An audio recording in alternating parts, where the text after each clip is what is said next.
2025 wholesale real estate contracts. In today's video, I'm going to share my screen with you all. We're going to go over the purchase and sales agreement and the assignment on contract agreements that you need to use in your wholesaling business this year.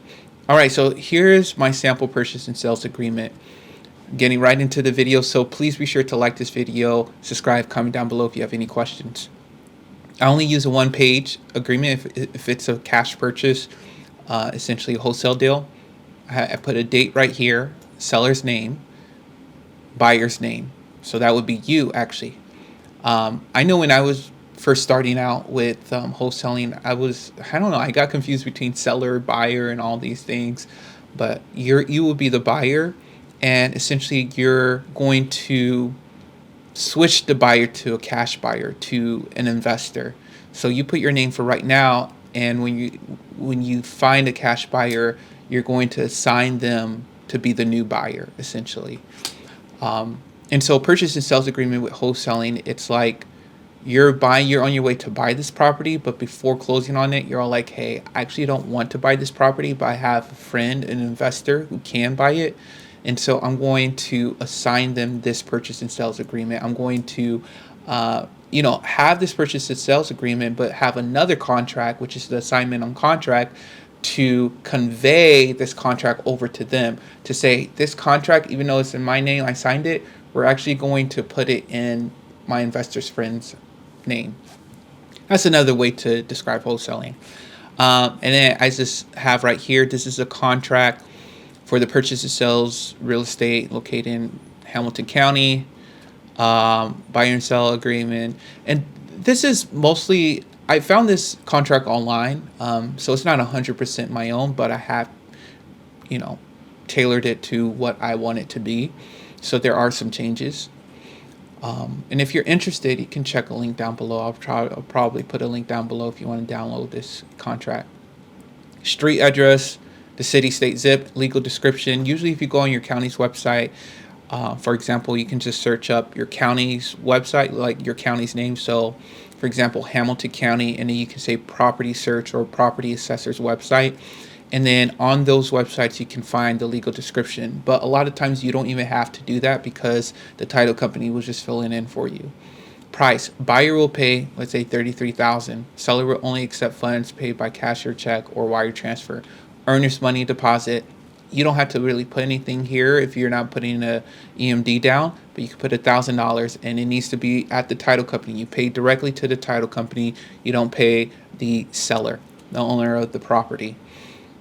Payment, title, closing, all these other clauses in this contract is pretty self-explanatory. Closing date, usually right now I'm making contracts out 45 days. So that's something that you can look into. And a cancellation, you can have a cancellation. The buyer retains the right to cancel this at any time. I have another clause that has right here, clause 9, assignment. So you can put and or assigns right here, like by your name, but you can just have another clause. Buyer has an unqualified right to assign its rights under this contract to a third party. No notice to the seller of an assignment is necessary. Such an assignment will create a novation and release the original buyer from this contract and substitute the assignee in its place. So that's essentially what you're doing. And then, deadline for acceptance. You could put like, hey, seller, you have to accept this by this date. And then seller signs, and then you, the buyer, sign. Now the assignment on contract, which is essentially this, you, the wholesaler, assign to the buyer, let's say it's Mary, the purchase contract on, you put the property address between your name and the seller's name. So this buyer right here is the cash buyer, just so you all are sure, because yes, on the other contract you're reading as the buyer, but you're really the wholesaler now in the assignment on contract. So you're signing this to Mary, who's the new buyer, but the seller is John. Okay, date it, and you put the date. The purchase and sale, the purchase contract is to be assigned by, you could say like $10,000. So for example, in the purchase agreement, we saw that the sale price was $33,000. But when you're marketing it to investors, you say it's 43,000, and so you just put the 10,000 right here. Upon the execution of this assignment agreement, buyer hereby agrees to pay wholesaler non-refundable EMD earnest money in the account of 2,000. So that's to put an EMD on this title, like on the contract, so you can lock in the cash buyer with the property and with the deal. So that's what I like to do. I like to put you know, a EMD for my cash buyer, because let's say it is a competitive deal. I don't want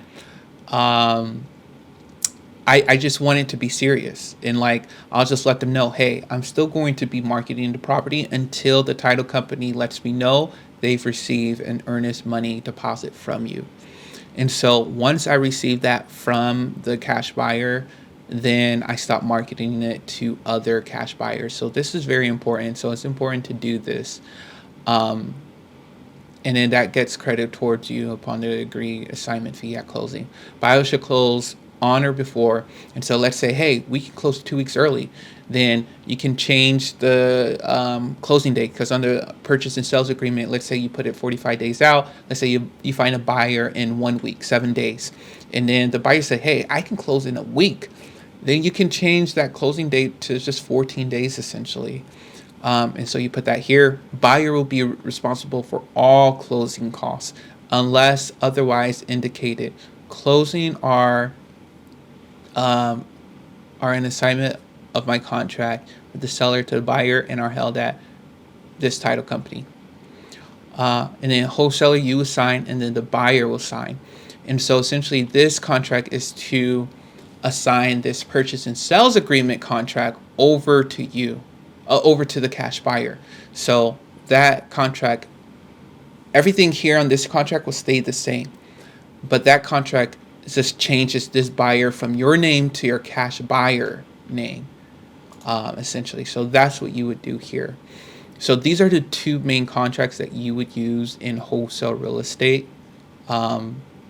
Now, there are different ones, other contracts you can use. You can use an amendment.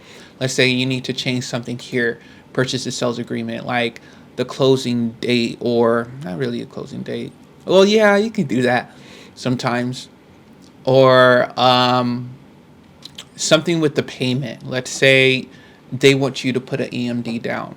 You can either just send them a whole new contract, or you can make an amendment and be like, okay, so now we're going to have a EMD, have a deposit down. And so you can change that on an amendment, and you just lay out the parties in this contract, and you lay what you're changing. We're changing the closing date from this date to that date.